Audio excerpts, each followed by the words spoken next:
What's up everybody, welcome back to Mount MoGraph. Before I even show you guys the video for today, I'm just going to throw it out there, a quick disclaimer, this is not my video for the week. This is just something cool I came up with today, so I thought I'd share. It was moderately fun to make. I don't think it is actually going to be useful for anyone, unless you have like a hippie trippy friend or I don't know. It's not really useful, so I'm going to throw it out there right now. It's moderately fun to make, and it's something cool to play around with. It might kill 10 minutes of your day. So yeah, that's all I'm gonna say. So dislike the video if you totally hate that, but you don't have to watch it. Like, this is not the real video. I'm gonna have a low poly animation coming out Sunday that you guys can follow along with if you want, and that one is like gonna be real and it'll be a lot cooler. This is just like, I came up with this by accident, just like geometric patterns today. Looks like I spent a ton of time making this, but I found a really cool way to make it fly by. I think I made this whole thing, play it one more time, in about maybe like 5 or 6 minutes. Not even kidding. Like, this was super easy to make. So yeah, you might learn something. Maybe you can make a cool design. Like I said, if you're making a music video, or I don't know, if you're like trying to do something for a dubstep song. Other than that, this is totally useless. So I'm going to throw that out there right now so you don't have to watch this video. I have a real one coming out, so don't unsubscribe. I'm telling you guys right now, this is a little bit of a dumb video, but it's kind of cool. So let's go into After Effects, and we're going to do Command N on our keyboard to create a new composition. Let's make this 1920 by 1080 for 35 seconds. Is way too long.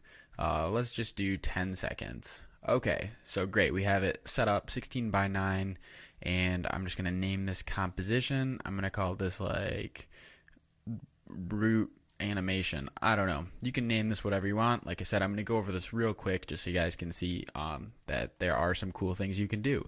So now I'm actually going to do Command N one more time, and this time I am going to create another composition, and I'm going to make this, let's see, what would we want to make this? What is divided by 2? That is probably incorrect. So Command K on your keyboard if you want to ever change composition settings, if you didn't know that. So I'm going to make this 960 by 960. I pressed enter because I thought it was already in a locked ratio, but it wasn't. So you're going to want 960 by 960. That's going to create a perfect square. So just close that composition. I'm going to move my render queue over, go into your root animation, and drag your comp 1, but I'm going to call this 1/4, and you'll see why in just a second. So I'm going to drag this 1/4 composition into my root animation.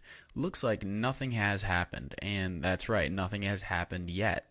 Now I'm actually going to use something I use a ton, which is going to be the move anchor point. Ever since I found it, I'm hooked on it. I use this for pretty much every project at this point just because it makes my workflow way easier. And I'm also going to grab the align window, so you don't have to do that. I always do that now just because it's just, man, it makes your projects go easier. So cool, now that we have that, I'm actually going to do Command Y on my keyboard to create a background just so I can distinguish between that and the composition. Call this BG real quick. Like I said, this will not be a long video. Okay, that really didn't help our situation, but it's alright. So on your move anchor point window, just after you have your 1/4 comp selected, just put your anchor point in this corner over here. So as you can see, it jumps down over here. Next, center it in your window, your composition, and press P on your keyboard to bring up your position properties. And I believe if we set this to, let's see, 540 by 960, that is not in the middle. Let me just find out which one is actually in the middle, what that's going to have to be. Is it...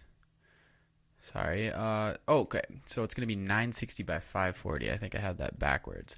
And that'll put it in this like 1/4 of your screen, and I know it goes out a little bit because it's a perfect square. You'll see why in a second.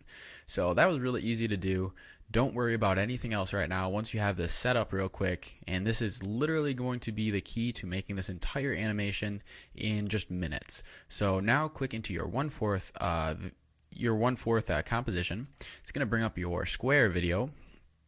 And what we're going to do is just create a square you can double click this and it'll size exactly to your composition. I just did that because it's easy, puts my anchor point in the middle. Could have used the tool, but I didn't this time because I'm feeling crazy. And this is just a random video once again. So this is kind of cool, but you probably won't find it too useful. So I just put my anchor point in the middle of this area right here. Not area of the square. Press B on your keyboard, and we're going to set this to 0 by, let's see, what would this be? 540? No, it would be, so Y is always at the bottom. 0Y is up here. So what would this was 960, so there we go. 0 by 960 is our position. And let me change the color on this real quick. I'm just going to do a blue color scheme because, you know, make it look fresh and whatnot. Okay, so I just selected a blue. We have our little square in the corner. I'm going to just call this square 1 just to start creating our hierarchy. Press R on your keyboard to bring up your rotation. I'm going to turn this back. Since we set our anchor point, it's going to rotate perfectly. Set this to -90, should do. So you won't see it on the screen. On your keyboard, press Shift and page down to go forward on your timeline 10 frames and just set a rotation keyframe there. Shift page down one more time, 10 more frames forward, and I am going to rotate this to, what would this be? Sorry, -45 degrees. So there we go. Right now that doesn't look too exciting, but basically this is going to make a kaleidoscope effect. Which it turns out pretty cool. So I just duplicated the square 1, pressing Command D on my keyboard with the layer selected. Press U on your keyboard to bring up your properties. And right here we have our, go back to 0, so it's going to be set here. We're going to want to actually put it to 90 degrees. And we are going to, then it should rotate to 45 degrees on this layer instead of -45 degrees. So yeah, this is going to be a short video. Hang in there. It's kind of cool what we end up getting, and it's really easy. So hopefully you can come up with something cool, impress your friends, and everything like that. So if I'm going to scrub back in my timeline with my time indicator, press space on your keyboard, and there we go. Looks not very fancy. We just have this this little, like, I don't know, square Pac-Man happen. But we're going to just add a couple quick layers and just give you a general idea of how to create that crazy geometric pattern that I did in this one. Super, super easy. So here we go. Minimize the window. We have these two squares selected. Press Command D on your keyboard one time. Press S on your keyboard. And let's just scale this up maybe to like 37. It doesn't matter that much. And the colors are the same right now, so you can't really see the difference.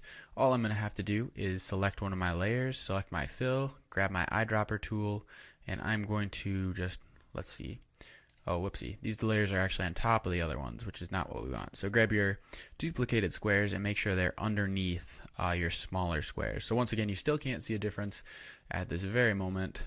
I'm just going to kind of make the colors look inverted.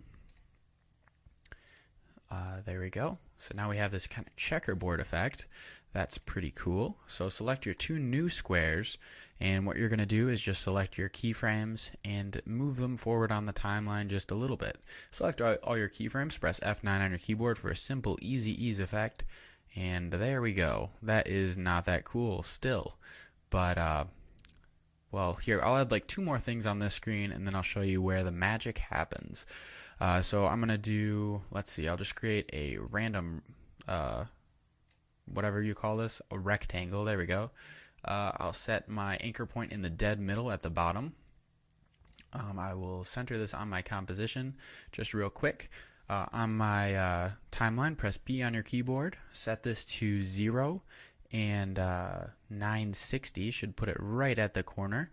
There we go. I'm going to press R on my keyboard to bring up my rotation, set this to 45. As we can see, it is perfectly diagonal.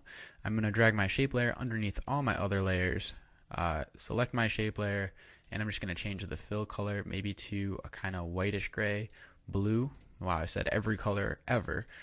Press S on your keyboard to bring up your scale properties. And let's see, as this is happening, this little double Pac-Man effect, just unclick your constrain proportions icon and create a scale keyframe. And because this is going to be like our end size, I guess. And then right here, I'm just going to scale it down. So it almost is like in the negative. Well, actually it is in the negative. I shouldn't say almost. So wow, we have this really cool, I'm using that term very loosely, effect going on. So cool. There, that happens. I'm just going to create a couple quick extra things just to show you why this can be a cool effect. And really, like, at the end of the day, this is really just for fun. Like I said, not my real video. Just maybe something you guys can play around with and make your own kind of cool looking thing.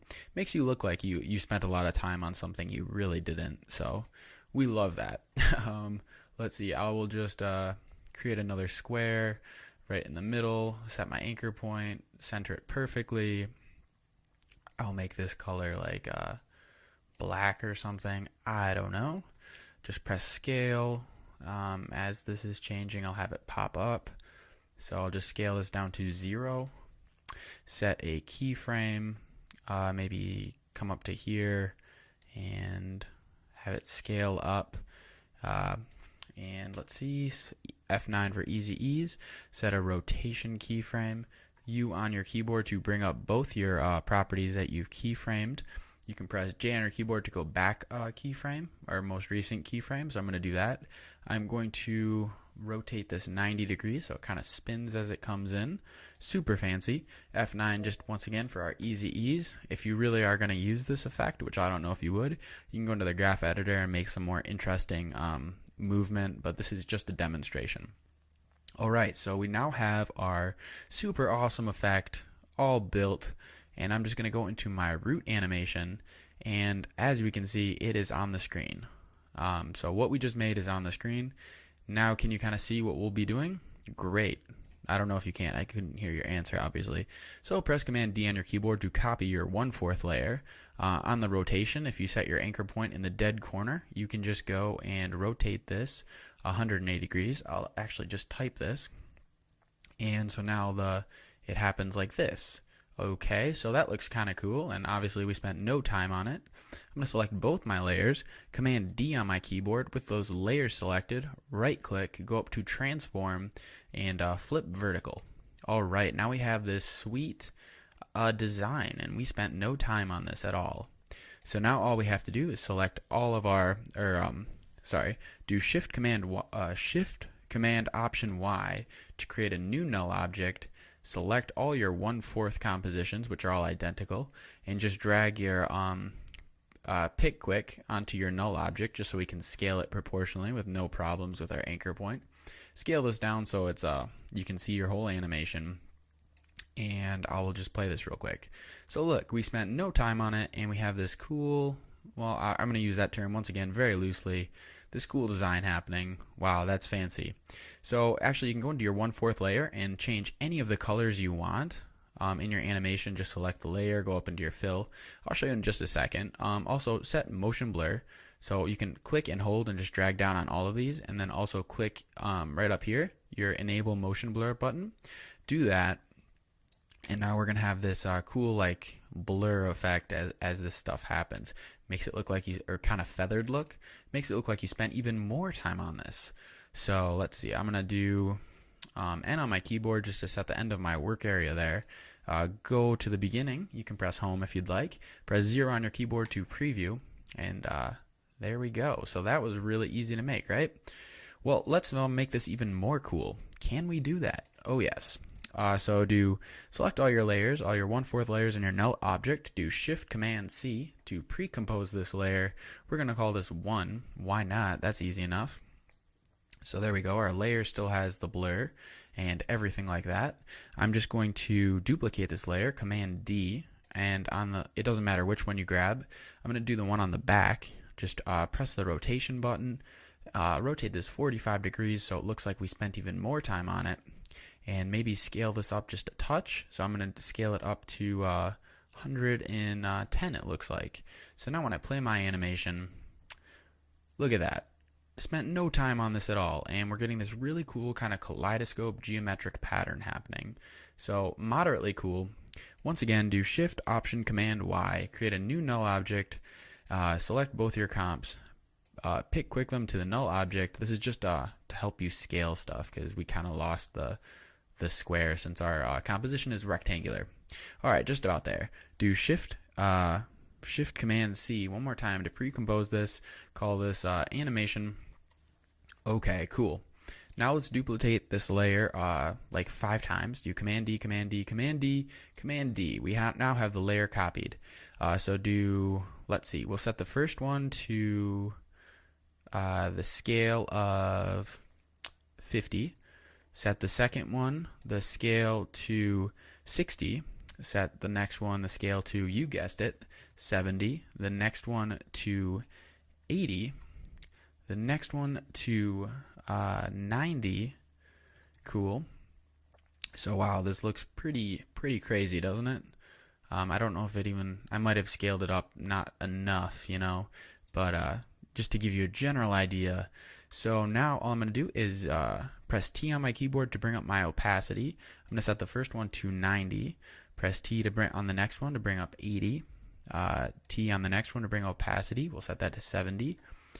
T on the next one, we'll set that to 60. T on the next one, and we will set that to 50. So now we'll have a whole bunch of different color tones happening in our animation. And let's see, I'm going to do this one more time. You don't have to. Shift Option Command Y, new null object. I'm going to parent all these objects. I'm actually going to scale it up now. I scaled it down too much. And I'll just bring it up to like this size. And there we go. In no time at all, you created this kind of moderately cool animation. And it looks like you spent some time on this. It was super easy. As you saw, it's all controlled by this one composition, which is cool, and this little piece. So that's kind of unique, I guess. I haven't seen anybody put up a video like that, probably because it's a totally useless effect. But if we're in our composition, I can change these colors. I'll just go crazy real quick, select some random colors. Hopefully it'll look like a carnival. I don't know why I said hopefully. Just who knows, we might get some weird looking effect. So yeah, change those colors randomly, go back to your root animation. All of our colors have changed dynamically. So there you go. In this quick video, you see how you can create this cool kaleidoscope effect. You can add rotation to your layers, you can add objects flying around, and you can wind up with something absolutely nuts. I mean, like, look at this. This looks like intense. It looks like I spent some real time on it. So once again, this wasn't my real video. This was kind of a useless random technique. Maybe you guys had fun with it. If you do like this video, if you hated it, dislike it of course, and I will be back Sunday with a real video, low poly animation. So anyway, thanks a lot for watching, and yeah, get your learn on. See ya.